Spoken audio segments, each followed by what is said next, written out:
In today's video I will discuss about super hit movie I.E. Lone Ranger. In Top Gun, Maverick, the breathless, gravity and logic-defying Top Gun sequel that somehow makes all the sense in the world despite landing more than 3 decades after the late Tony Scott's original, an admiral refers to Tom Cruise's Navy aviator Pete Mitchell, call sign Maverick, as the fastest man alive. It's a chuckle-inducing scene that recalls one in Mission Impossible, Rogue Nation, when Alec Baldwin's high-ranking Alan Hunley deems Cruise as Ethan Hunt, the living manifestation of destiny. In neither of these instances are Cruise's co-stars exclusively referring to his make-believe screen personas. They are also, or rather, primarily, talking about the ongoing legacy of Cruise the actor him. Truth be told, our fearless and ever-handsome action hero earns both appraisals with a generous side of applause, being one of the precious remnants of bona fide movie superstardoms of yore, a slowly dwindling they don't make 'em like they used to notion of immortality these days. Indeed, Cruise's consistent commitment to Hollywood showmanship, along with the insane levels of physical craft he unfailingly puts on the table by insisting to do his own stunts, I would argue, deserves the same level of highbrow respect usually reserved for the fully method sorts such as Daniel Day-Lewis. Even if you somehow overlook the fact that Cruise is one of our most gifted and versatile dramatic and comedic actors with the likes of Born on the 4th of July, Magnolia, Tropic Thunder and Collateral under his belt, you will never forget why you show up to a Tom Cruise movie, thanks in large part to his aforesaid enduring dedication. How many other household names and faces can claim to guarantee a singular movie event these days and deliver each time, without exceptions? In that regard, you will be right at home with Top Gun, Maverick director Joseph Kosinski's witty adrenaline booster that allows its leading producer to be exactly what he is, a star, while upping the emotional and dramatic stakes of its predecessor with a healthy but not overdone dose of nostalgia. After a title card that explains what Top Gun is, the identical one that introduced us to the world of creme de la creme Navy pilots in 1986, we find Maverick in a role on the fringes of the U.S. Navy, working as an undaunted test pilot against the familiar backdrop of Kenny Loggins' Danger Zone. You won't be surprised that soon enough, he gets called on a one-last-job type of mission as a teacher to a group of recent Top Gun graduates. Their assignment is just as obscure and politically cuckoo as it was in the first movie. There is an unnamed enemy, let's call it Russia because it's probably Russia, some targets that need to be destroyed, a flight plan that sounds nuts, and a scheme that will require all successful Top Gun recruits to fly at dangerously low altitudes. But can it be done? It's a long shot, if the details of the operation, explained to the aviator hopefuls in a rather, it can't be done, style reminiscent of Mission Impossible, are any indication.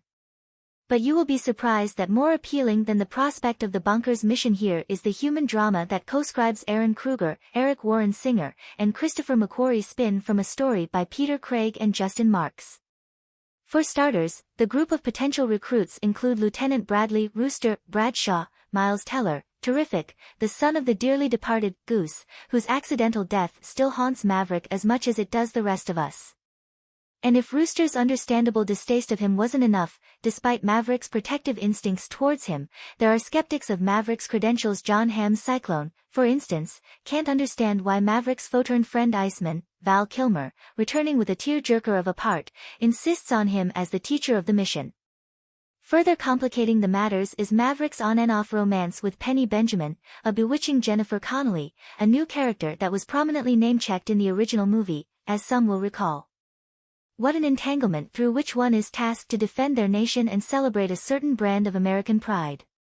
In a different package, all the brouhaha jingoism and proud fist-shaking scene in Top Gun, Maverick, could have been borderline insufferable. But fortunately Kosinski, who's underseen and underrated, only the brave, will hopefully find a second life now, seems to understand exactly what kind of movie he is asked to navigate. In his hands, the tone of Maverick strikes a fine balance between good-humored vanity and half-serious self-deprecation, complete with plenty of quotable zingers and emotional moments that catch one off guard. In some sense, what this movie takes most seriously are concepts like friendship's loyalty, romance, and bromance. Everything else that surrounds those notions, like patriotic egotism, feels like playful winks and embellishments towards fashioning an old-school action movie. And because this mode is clearly shared by the entirety of the cast, from a memorable Ed Harris that begs for more screen time to the always great Glen Powell as the alluringly overconfident Hangman, Greg Tarzan Davis as Coyote, Jay Ellis as Payback, Danny Ramirez as Fanboy, Monica Barbaro as Phoenix, and Louis Pullman as Bob. Top Gun, Maverick runs fully on its enthralling on-screen harmony at times. For evidence, look no further than the intense, fiery chemistry between Connelly and Cruise throughout. It's genuinely sexy stuff, and, in a nostalgic nod to the original, a rather sensual beach football sequence, shot with crimson hues and suggestive shadows by Claudio Miranda. Still, the action sequences, all the low-altitude flights, airborne dogfights as well as Cruise on a motorcycle donned in his original Top Gun leather jacket, are likewise the breathtaking stars of Maverick, often accompanied by Harold Faltermeyer's celebratory original score, aided by cues from Hans Zimmer and Lorne Balfe. Reportedly, all the flying scenes, a pair of which are pure hell yes moments for Cruise, were shot in actual US Navy F divided by a -18s, for which the cast had to be trained for during a mind-boggling process.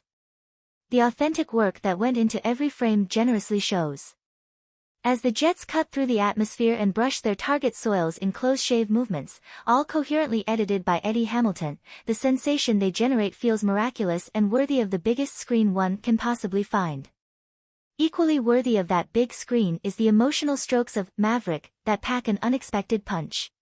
Sure, you might be prepared for a second Skydance with Maverick, but perhaps not one that might require a tissue or two in its final stretch.